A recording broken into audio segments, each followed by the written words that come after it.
Ukraine के defence system खत्म हो चुके हैं। पूरी तरह से यूक्रेन का डिफेंस बेकार हो चुका है।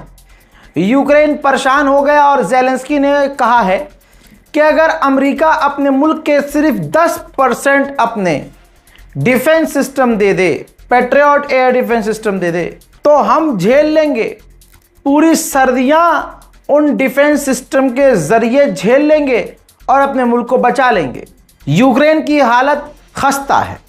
यूक्रेन ने रशिया को ऑफर भी किया है कि आइए मिल के एक फैसला करते हैं कि ब्लैक सी के अंदर एक दूसरे के टैंकर्स जहाज़ों पर हमला नहीं करेंगे।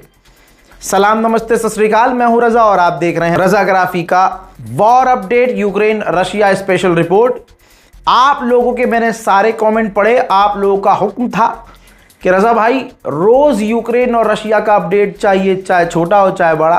तो आपके हुक्म की तामील करते हुए आज फिर से बिना गैप किए आपके सामने ये रिपोर्ट पेश कर रहा हूं। यूक्रेन के ऊपर हमला रशिया ने किया। दिनिप्रो के इलाके में यूक्रेन की ट्रेन गुजर रही थी। भाई साहब, इंजन पर ही हमला कर दिया। रशिया ने ट्रेन के इंजन पर हमला किया। इंजन जलता हुआ धुआं धुआं होता हुआ नजर आ रहा है। रशिया यूक्रेन पर बड़े हमले कर रहा है। सिर्फ रशिया ही कर रहा है ये कहना गलत है। यूक्रेन भी इसी तरह से रूस पर हमले कर रहा है। बेलारूस के अंदर यूक्रेन ने 24 से 25 रूसी सैनिकों की लाशों को सौंपा, जिसके बदले 200 से ज़्यादा यूक्रेन के सैनिकों की लाशें यूक्रेन को रूस ने सौंपी है। पोलैंड के प्रधानमंत्री ने कन्फर्म किया है कि हमने अपने ही मुल्क में एक रूसी व्यक्ति को गिरफ्तार किया है जो हमारे मुल्क में यूक्रेनियन अमेरिकी एक नागरिक को कत्ल करने की तैयारी कर रहा था। यूक्रेन ने कुछ तस्वीर जारी की है और कहा है कि ये ड्रोन हम खुद बना रहे हैं। ये सुसाइड ड्रोन है। हम एक साल में 6000 ये ड्रोन बनाकर इस्तेमाल कर सकते हैं। यूक्रेन की रिक्वेस्ट के बावजूद जरा तस्वीर देखिए, रशिया ने फिर भी यूक्रेन के जहाज़ों पर, टैंकरों पर हमले किए हैं। ऐसा लग रहा है कि यूक्रेन की किसी बात को रशिया मानने के मूड में नहीं है। वहीं रशिया ने ये देखिए क्रीमिया के इलाके से एक रूसी व्यक्ति को ही गिरफ्तार किया है जो रशिया में रहकर यूक्रेन के लिए जासूसी कर रहा था, यूक्रेन के लिए काम कर रहा था। क्रीमिया जो इलाका है वो यूक्रेन का ही है, वहां पर रूस का कब्जा हो गया। तो यूक्रेन का सबमरीन का एक्स कमांडर, पूर्व कमांडर, उस इलाके में यूक्रेन का कमांडर रहता था, लेकिन क्योंकि रशिया का कब्जा हो गया था उस जगह क्रीमिया में, तो वो व्यक्ति भी रशियन बन गया था। अचानक से आईईडी वहां धमाका होता है और उस एक्स यूक्रेनियन कमांडर की मौत हो गई। अब इल्जाम यह है कि यूक्रेन ने खुद अपने इस एक्स कमांडर को कत्ल करवाया है। वहीं मेरे दोस्तों, भारत में मोदी सरकार ने जिगर तो दिखाया है। इस महीने अमेरिका की तमाम धमकियों के बावजूद भारत एक महीने में जितना तेल दूसरे देशों से लेता है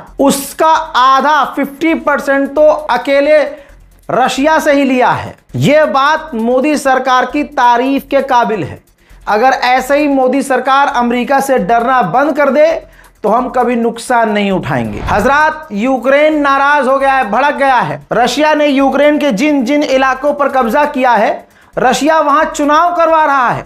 यूक्रेन भड़क गया और इसको इलीगल करार दिया है। ह्यूमन राइट वॉच डॉग ने कहा है कि रशिया यूक्रेन पर क्लस्टर बमों का इस्तेमाल कर रहा है, जो क्लस्टर बॉम्ब बैन है, लिहाजा रशिया वॉर क्राइम कर रहा है। यूक्रेन ज्यादातर अनाज एक्सपोर्ट करता है। अब रशिया बार बार उनके पोर्ट पर, उनके जहाजों पर, अनाज के स्टोर्स पर हमला कर रहा है, जिसकी वजह से यूक्रेन का अनाजों का एक्सपोर्ट 75% घट गया है। हजरात, रशिया ने अमेरिका से बात की, जिसके बाद हुआ यह कि रशिया की जेल में एक अमेरिका कमांडर था जो बंद था। रशिया ने उस कमांडर को रिहा कर दिया है। ऐसा लग रहा है रशिया और अमेरिका एक दूसरे से तालमेल बिठा रहे हैं और यूक्रेन की हवा टाइट हो रही है। इसी बीच रशिया ने बहुत बड़ी बात कही कि हम मेजबानी करने को तैयार हैं। अमेरिका का एनवॉय रशिया पहुंचने वाला है। हमारी तो यही दुआ है कि ये जो जंग चल रही है यूक्रेन और रशिया की, ये भी खत्म हो जाए, क्योंकि इस जंग में सिर्फ देश का नुकसान, पैसे का नुकसान नहीं, सेना का नुकसान नहीं, आम लोग दोनों तरफ के मारे जा रहे हैं। पूरी दुनिया में आम लोग जो मारे जाते हैं, जिन जंग की लपेट में बच्चे आते हैं, बुजुर्ग आते हैं, जिनका कोई कसूर नहीं है, जब वो मारे जाते हैं, ये वॉर क्राइम कहलाता है और हर तरह से हम हिंसा के खिलाफ हैं। फिलहाल के इस रिपोर्ट में इतना ही। इस रिपोर्ट को शेयर जरूर कीजिएगा। अपनी राय जो बेहद जरूरी है कमेंट सेक्शन में जरूर लिखिएगा। फिलहाल की इस रिपोर्ट में इतना ही। जय हिंद।